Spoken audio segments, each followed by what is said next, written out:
कमाल है उसके उपकार।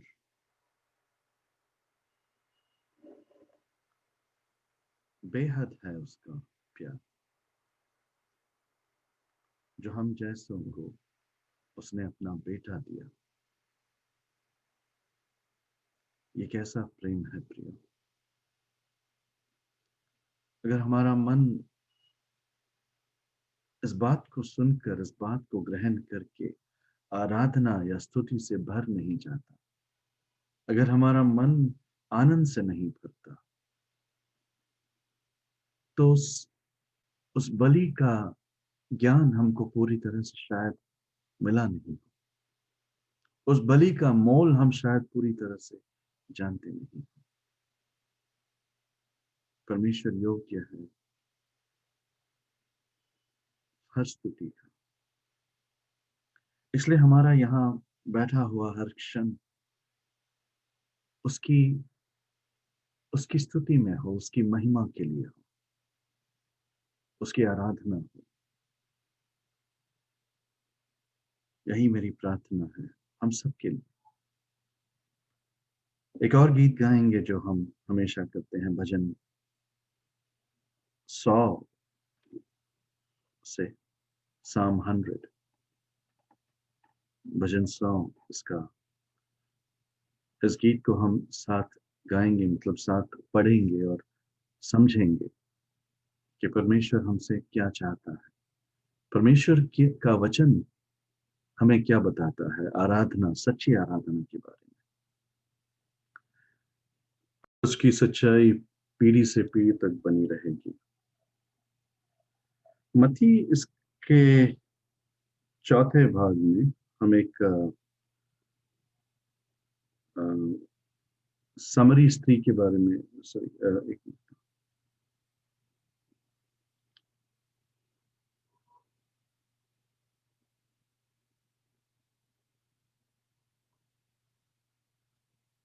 हाँ, समरी स्त्री के बारे में पढ़ते हैं, जहां पर परमेश्वर एक सच्ची आराधना के बारे में बात करता है, जहां यीशु ये बताता है उस समरी स्त्री से कि सच्ची आराधना कैसे की जाती है। और उसको बताने में यीशु ये कहता है, एक दिन वो आएगा जब सच्ची आराधना करने वाले परमेश्वर की आराधना पूरे सच्चाई में और आत्मा में करेंगे, सच्चाई में और आत्मा में करेंगे। उसके बाद लिखा है, और परमेश्वर ऐसे आराधना करने वालों को खोजता है या उसका खोजी है। The God seeks such worshippers. परमेश्वर ऐसे आराधना करने वालों को खोजता है या उससे आनंद प्राप्त करता है। मतलब परमेश्वर ये बता रहा है कि सच्चे आराधना करने वाले लोग जो हैं वो इस तरह करेंगे, सच्चाई में और आत्मा में आराधना करेंगे।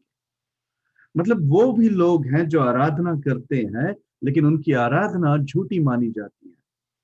वो भी लोग हैं जो जो परमेश्वर के पास जाते हैं, उसी कलीसिया में, उसी मंदिर में वो भी स्तुति गीत गाते हैं, लेकिन परमेश्वर कहता है वो सच्चे आराधना करने वालों में से नहीं है। मतलब बाहर से जो आप करते हैं वो उसे सच्ची आराधना नहीं मानी जा सकती, जब तक कि वो आराधना सच्चाई में और आत्मा से नहीं हो।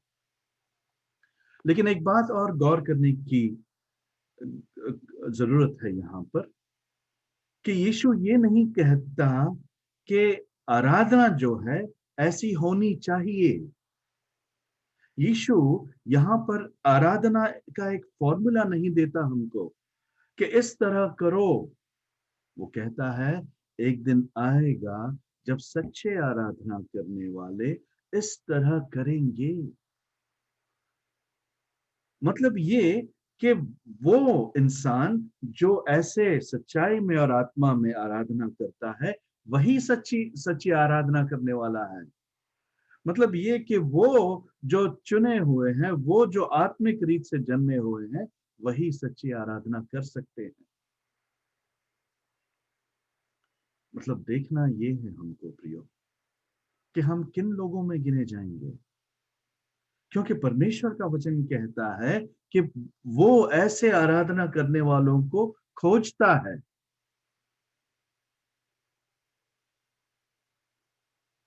किस तरह से की जाए? सच्चाई में और आत्मा में आराधना। आज आराधना का एक नया रूप है लोगों के सामने। जब उनसे कहो कि आत्मा में आराधना होती है, तो वो नाचते हैं, अपने आप को, अपने आप का खो जाते हैं। वो लोग म्यूजिक में लीन हो जाते हैं और उनका ये मानना है कि वो बिल्कुल आत्मा में खो गए हैं।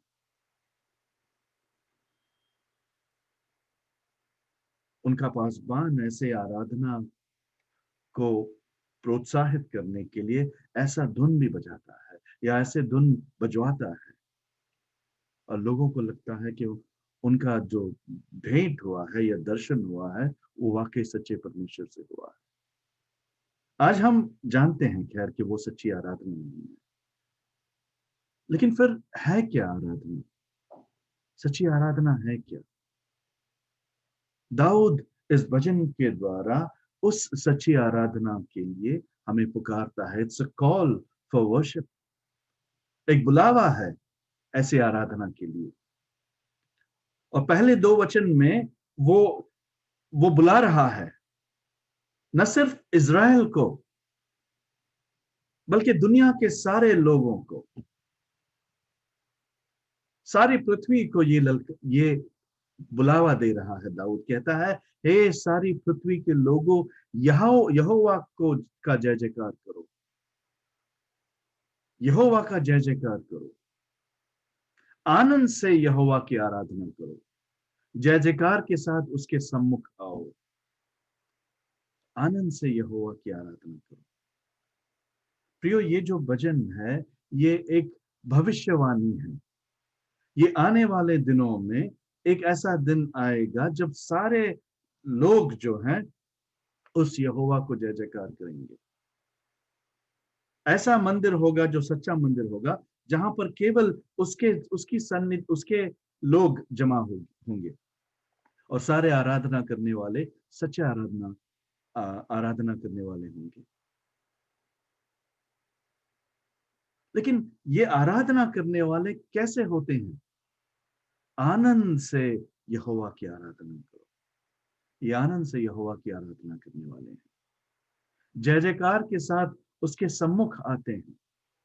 लोग समझते हैं कि हमारा मन जैसा भी हो, हम परमेश्वर के सन्निधि में जाएंगे और वही हमारा मन ठीक करेगा, और हम फिर से खुश होकर उस मंदिर से बाहर निकलेंगे। प्रियो, एक सच्चे परमेश्वर की आराधना वैसे नहीं होती। ये और बात है कि परमेश्वर हमारे मनों को भरता है। ये और बात है कि जब हम उसकी सन्निधि में जाते हैं, तो वही हमें, वो देने वाला परमेश्वर है, उसे हम कुछ दे नहीं सकते। लेकिन हमारा जो स्वभाव है आराधना का, वो इस तरह नहीं हो सकता। भक्त कहता है कि जय जयकार के साथ उसके सम्मुख आओ, मतलब उसके सम्मुख भी आओ तुम तो जय जयकार के साथ। मतलब तुम्हारे हृदय में उसके सम्मुख में आने से पहले ही आनंद भरा होना चाहिए। लोग उसके पास आनंद प्राप्त करने के लिए आते हैं, और गलत बात नहीं है ये। आनंद उसी से प्राप्त होता है। लेकिन जब तुम आराधना के लिए आओ, तो तुम्हारे पास आराधना के लिए कुछ कारण होना चाहिए, कुछ वजह होनी चाहिए, कोई आधार होना चाहिए। बिना आधार के, बिना कुछ किसी वजह के तुम परमेश्वर की आनंद स्तुति या आराधना नहीं कर सकते। और बिना आनंद के उसकी सच्ची आराधना तो हो ही नहीं सकती। किस बात से तुम किस किस वजह से तुम गीत गाते हो? किस बिना पर तुम परमेश्वर की स्तुति करोगे? प्रेज द लॉर्ड, हालेलुया किस बिना पर बोलोगे? जय जयकार का गुण तुम किस किस आधार पर बोलोगे? ये उस वक्त का लिखा हुआ भजन है, जब यहूदिया जो है साथ मिलकर चलते थे यरूशलेम की मंदिर की ओर, और उनकी तैयारी उस दिन नहीं, सबत के दिन नहीं, उससे पहले तैयार होते थे वो। उनको मालूम था कि हमें हमारे जो बलि है वो ले जाने हैं, हमें परमेश्वर की आराधना करनी है, हमें स्तुति करना है, हमें वहां पर रहना है उस मंदिर में। वो अपने मनों की तैयारी, अपने तन की, अपने जरूरतों की तैयारी सब कुछ करके वहां से निकलते थे। आप कैसे तैयार होकर आते हो परमेश्वर की सन्निधि में आने का? कौन सा मन लेकर आते हैं? हम इस बात का पूरा उल्टा मतलब निकालते हैं जब परमेश्वर कहता है तुम जैसा हो वैसे आओ। परमेश्वर ऐसे नहीं कहता। तुम जैसा हो, परमेश्वर तुम्हें वहां से बदलने के लिए तैयार है। लेकिन जब स्तुति आराधना करने के लिए आओ, तो वो स्तुति आराधना सिर्फ उन्हीं से होती है जो उस परमेश्वर को जानते हैं, जो उस परमेश्वर की सच्चाई को जानते हैं। क्योंकि दाऊद तीसरे ही वचन में बताता है, किस आधार पर तुम आनंद से यहोवा की आराधना करो, किस आधार पर तुम जय जयकार के गुण गाओ, किस आधार पर तुम यहोवा की जय जयकार करो। कहता है निश्चय जानो, नो मतलब जानो ये कि यहोवा ही परमेश्वर है, यहोवा ही परमेश्वर है। और प्रियो, जब हम ये कहते हैं कि यहोवा ही परमेश्वर है, ये मानना बहुत आसान है। हाँ, परमेश्वर मतलब यहोवा तू ही परमेश्वर है, तू ही सच्चा परमेश्वर है। लेकिन कौन है ये यहोवा परमेश्वर? कौन है? क्यों हम उसकी आराधना करें? भले ही वो परमेश्वर क्यों ना हो, उससे मुझे क्या लेना? मैं उसकी आराधना क्यों करूं?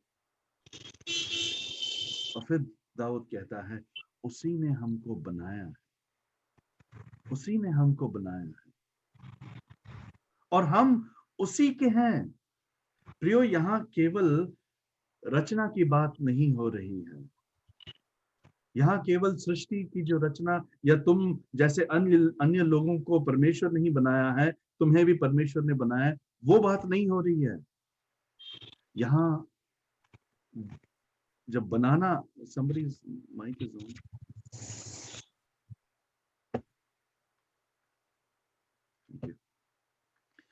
जहां जब परमेश्वर का वचन जब हमसे कहता है उसी ने हमको बनाया है, मतलब ये जानना कि उस वही है जो हमें अंधकार से निकालकर उसने मुझे अपना बनाया है, अपना बनाया है।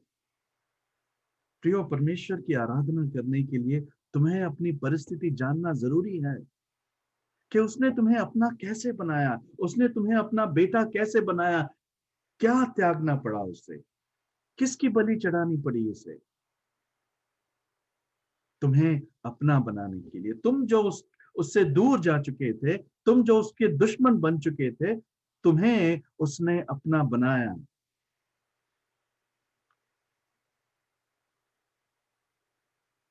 कई बार हम, वैसे हिंदी में इसके इस अनुवाद में एक भाग कम है इस तीसरे वचन में।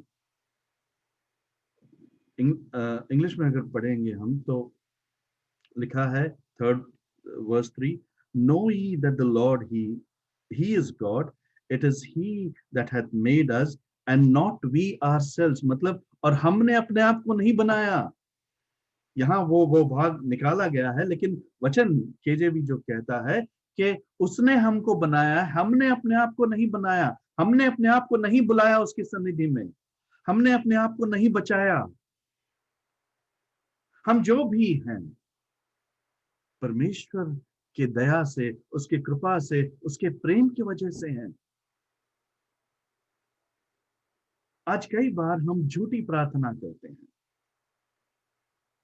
कि परमेश्वर, जो भी हमारे पास है वो तेरी दया से है, जो भी हमारे पास है वो तेरी कृपा से है। लेकिन अगर उनमें से कोई चीज हमारा खो जाए तो हम रोने लगते हैं, चिल्लाने लगते हैं और कहते हैं कि मेरी मेहनत की कमाई चली गई, मेरा रात भर का पसीना, दिन रात का पसीना जो बहाकर मैंने ये बनाया था वो उजड़ गया। कितना झूठा है हमारा परमेश्वर को ये स्तुति देना, जबकि सच्चाई में हम सब यही समझते हैं कि हमने अपने आप को बनाया है, हमारी मेहनत से, हमारी बुद्धि से, हमारे ज्ञान से। ऐसे लोग परमेश्वर की आराधना नहीं कर सकते। तो दाऊद जब कहता है निश्चय जानो कि यहोवा ही परमेश्वर है, मतलब बस तुम्हारे पास हर जो चीज है, जो भी अच्छा तुम जिसको मानते हो, वो यहोवा ही से आया है। तुम्हारा जीवन का हर सांस यहोवा ही से है। उसके बाहर तुम एक क्षण भी जी नहीं सकते। उसी ने तुमको बनाया है, उसी ने तुम्हें अपना बनाया है प्रियो।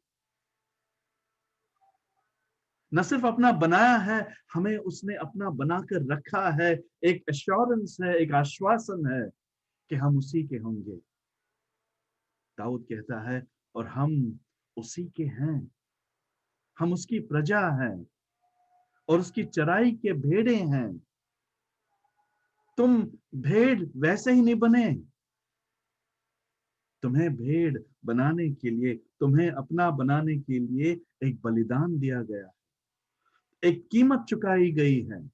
और वो कीमत तुम कितना भी जन्म लो, उसको चुका नहीं सकते। प्रियो, वो कीमत अगर तुम्हारे सामने है, वो यीशु जिसने तुम्हें अपना बनाया, उसके लहू के द्वारा, वो लहू अगर तुम्हारे सामने, तुम्हारे आंखों के सामने बहती है, तो तुम्हारे मन से एक सच्ची आराधना, तुम्हारी आत्मा से एक सच्ची आराधना निकलेगी। आनंद से तुम चिल्लाओगे, आराधना करोगे, उसकी जय जयकार करोगे। तुम्हारा ये आनंद मनाना बेवजह नहीं होगा। फिर तुम्हारा आनंद तुम्हारी परिस्थितियों पर निर्भर नहीं होगा। तुम्हारी स्तुति जो है तुम्हारे हालातों पर निर्भर नहीं होगी। तुम ये सोचकर खुश होगे कि हम उसी के हैं, मैं परमेश्वर का हूं, इससे ज्यादा मुझे क्या चाहिए। मैं उसकी प्रजा हूं, मैं उसके साथ एक दिन रहूंगा, उसकी आराधना स्तुति करूंगा। प्रियो, जिसकी आंखें स्वर्ग पर हैं, जिसकी आंखें उसके परमेश्वर है, उसके मुंह से स्तुति के अलावा और कुछ नहीं निकल सकता। तुम अगर कुड़कुड़ाने वाले हो, तुम्हारा मन आनंद से नहीं भरा रहता, हमेशा दुखी, तो तुम आराधना करने वाले लोग नहीं हो। तुम उस कारण को नहीं जानते जिस बिना पर एक सच्चा आराधना करने वाला अपनी आराधना स्तुति देता है। तुम उस वजह को नहीं जानते, उस बिना को नहीं जानते, उस आधार को नहीं जानते। तुम्हारे लिए ये दुनिया ही एक आधार है। जब तक यहाँ पर हम सुखी है, तब तक यीशु अच्छा है। उसकी प्रजा होने का मतलब तुम नहीं जानते। उसके भेड़ होने का की जो आशीष है, वो तुम नहीं जानते। तुम्हारे उद्धार का कीमत तुम नहीं जानते, क्योंकि तुम्हारे पाप का सजा का अंदाजा तुमको नहीं है। और जब इतने सारे चीज हैं नहीं, तो तुम क्या जानोगे। दाऊद कहता है निश्चय जानो, know that he is your God, कि यहोवा ही तुम्हारा परमेश्वर है। ओ, बिना उस नॉलेज के, बिना उस जानकारी के, बिना उस ज्ञान के, तुम्हारा मन आनंद से यहोवा की आराधना नहीं कर सकता।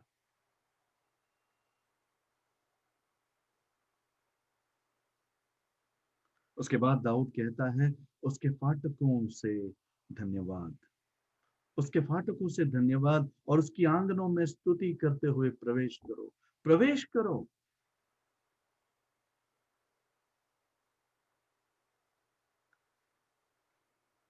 कब तैयारी होती है तुम्हारी सबक की, तुम्हारे मनों की। रोमी इसका 12वां अध्याय पहला वचन कहता है कि अपने तन को एक बलि की तरह परमेश्वर के सामने लेकर आओ।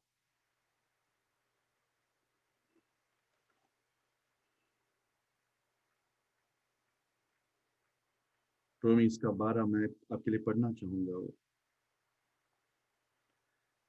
इसलिए है भाइयों, मैं तुमसे परमेश्वर की दया स्मरण दिलाकर विनती करता हूं कि अपने शरीरों को जीवित और पवित्र और परमेश्वर को भावता हुआ बलिदान करके चढ़ाओ। यही तुम्हारी आत्मिक सेवा है, यही तुम्हारी आत्मिक आराधना है। पौलुस विनती करता है विनती करता है कि उसकी दया को स्मरण करो, उसके प्रेम को याद करो, उसके उस बलि को भूलो मत, और उसको याद करके अपने शरीरों को जीवित और पवित्र और परमेश्वर को भावता हुआ बलिदान करके चढ़ाओ। तुम्हारे उस बलि की तैयारी कब होती है प्रियो?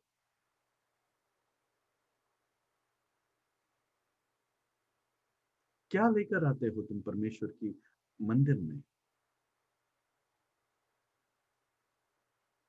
क्या लेकर आते हो तुम उसकी स्तुति में?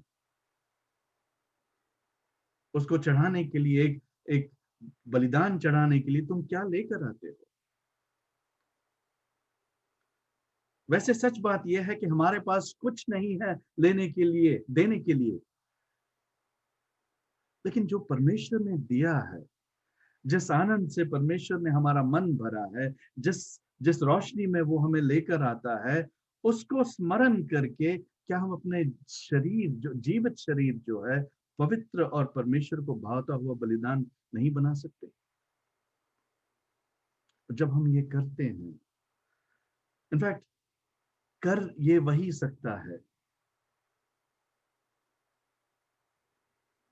जो उसके आंगनों में स्तुति करते हुए प्रवेश करता है। और उसके आंगनों में स्तुति करता हुआ प्रवेश वही कर सकता है जिसको ये ज्ञान है, जिसने निश्चय ये जाना कि यहोवा ही मेरा परमेश्वर है।